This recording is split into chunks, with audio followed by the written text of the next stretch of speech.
as I start the many opportunities out there, particularly in the coming month, whether it's a Bible reading, prayer, welcoming, for rostering for our services, other things, good to have David for the Bible reading. Please let us know if you want to do some part, and that will be very helpful. Anchored together a community of hope. Let me start with a simple question. This question: have you ever felt like giving up? Have you ever felt like giving up? Like your hope was slipping through your fingers, no matter how tightly you tried to hold on. Maybe you have had a hard week. Maybe things have felt messy. Maybe you've been tired, or maybe lonely, having full of doubt. And if that is you, if that's you, then this passage from Hebrews this morning, this passage is for you. It gives us strength, it gives us courage, and most of all, it reminds us that we are not meant to be doing this alone. We are not meant to be doing all this by ourselves. Hebrews 10 is just about believing. It is about belonging. It is about how we keep going, not by ourselves, but together. Keep it doing together. That's what I want to speak about today. How hope holds best when we hold it together, when we do it together. So we have confidence together. Verse 19, the beginning of this verse of reading today, starting with this powerful word, therefore. Therefore. That word means because of everything I just said. Therefore, because of everything I just said. And what has Hebrew been saying up to this point, chapter 10? Well, although we jump over a second week, up to this point, Hebrew has been saying that Jesus is a great high priest, our great high priest, that he died once for all, that his blood opened the way into God's presence, that the curtain has been torn, that we are welcome. And then it says, since we have the confidence to enter the most holy place, by blood of Jesus. Confidence. And that is amazing. That is amazing. Confidence, not fear. Confidence, not guilt, but confidence. And please notice, it says, we have confidence. It says we, W-E, not just me, not just you, we have.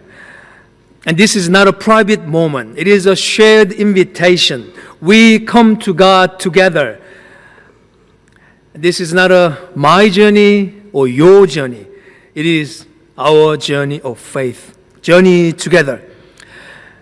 And that confidence, it does not come from us. That confidence is not coming from us. It's not because we have been good this week. It is not because we have been doing everything right. It is because of him. It is because of Jesus. It is because of his sacrifice. It is because of his love. So we don't need to fake it. We don't need to pretend. We can just come to God as we really are. Because our place in his presence was never earned. We never earned this. It was given. And that gift is not just for one person. It is for all of us. And this passage is built around three short phrases, which is, let us draw near, let us hold fast, let us encourage one another towards love and good works. Let us draw near, let us hold fast, let us encourage one another. And let's walk through these, maybe not in a rush, not as a command, but as invitation. So let us draw near. Let's come close to God. Let's step into his presence. Let's worship, not just alone, but side by side. Verse 22 says, we come with true heart, full assurance, and clean heart. Why is that? Because Jesus has made us clean. Because Jesus has made the way. We don't come to impress God. We come because we have been invited. That means we can be real. We don't have to wear a mask. No, I'm fine. We are not. You don't have to say that. Just honest, just hearts open to God. And let us hold fast. That means don't let go. Don't let go. Hold on to your faith. Hold on to your hope. Hold on to the promise. But remember, we hold fast together. Together. When your hearts are tired, I can help hold. When I forget what's true, your faith can help me remember. Verse 23 says, hold fast the confession of our hope without wavering, because he who promised is faithful. He who promised is faithful. So that's the key. Not our strength, his faithfulness. God keeps promises, his promises, and he has promised to hold you, to love you, to finish the work he started within you. And let us encourage one another toward love and good works. And that is about action. That is about love. That is about helping each other keep going in faith. Let us consider how to encourage one another toward love and the good works. To encourage means to cheer each other up, to lift each other up, to say, I see what God is doing within you. Keep going, my friend. It's being the kind of community, being the kind of community that helps one another grow. And how do we do that? How do we do that? By meeting together, not giving up meeting together, by being present, by not giving up showing up. Verse 25 says, do not stop meeting together as some are in the habit of doing, but encourage one another, and all the more as you see the day approaching. In other words, don't isolate, don't drift. Keep showing up, keep encouraging, because when we meet, we remind each other of what matters. When we gather, we help each other believe again. When we live as the community hope, we reflect love of Jesus. So the power of together, power of being together. And we can be honest at this point. We know that life can be hard. Life can be challenging. Faith can feel weak. But we are never meant to go through that alone. Never meant to go through that just us. That's why the writers of Hebrew uses these words a lot. Let us. Let us. We are part of something bigger than ourselves. We are family. We are the body and people of hope. And hope is not just a feeling. It is not just an idea. Hope is something we practice together. That is what the German theologian, you may know many, Moltmann calls this theology of hope. He reminds us that Christian faith is always future-facing. Moltmann saying Christian faith is future-facing. God's presence, whether in the story of Israel or whether in the story of life of Jesus, that always points towards something still coming. Something still coming, God's promised future. For Moltmann, hope is not just an escape from reality. It does not deny suffering. Instead, it dares to live in the middle of pain while reaching out for the promise. Hope believes that because Jesus has been raised, the dead at the dead end of the death has been broken open. because of Christ, hope refuses to settle for what it is. It presses on towards what could be. So this kind of hope is what Moltmann calls the passion for what is possible. Passion for what is possible. It is a fire in the bones that does not let us give up. It doesn't make us passive. It makes us bold. Faith binds us to Christ, but hope stretches us towards the future Christ has promised. And this hope is contagious. It is contagious. When we believe within hope, when we live with hope, we become a signpost to the others, and the church become, as a Moltmann's word, disturbance in human society. Church becomes a disturbance in human society. Community that refuses to accept despair as the last word. People shaped by the resurrection, who challenges fear, who challenges injustice, hopelessness by how we live, by how we worship, by how we love. So when we gather, when we worship, when we encourage one another, we are practicing. We are doing that kind of hope every day.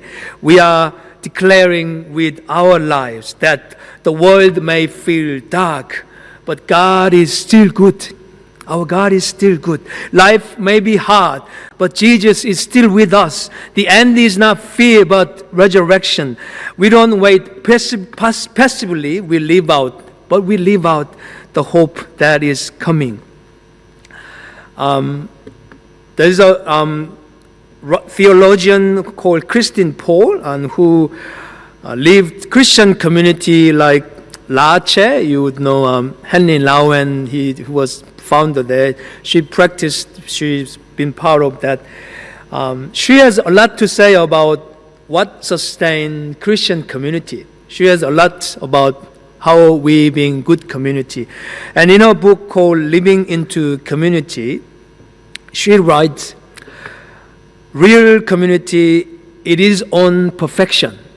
Community is not about being perfect, but on practices. Practices like hospitality, truthfulness, gratitude, and faithful friendship. And these are not just good ideas. They are not just nice ideas.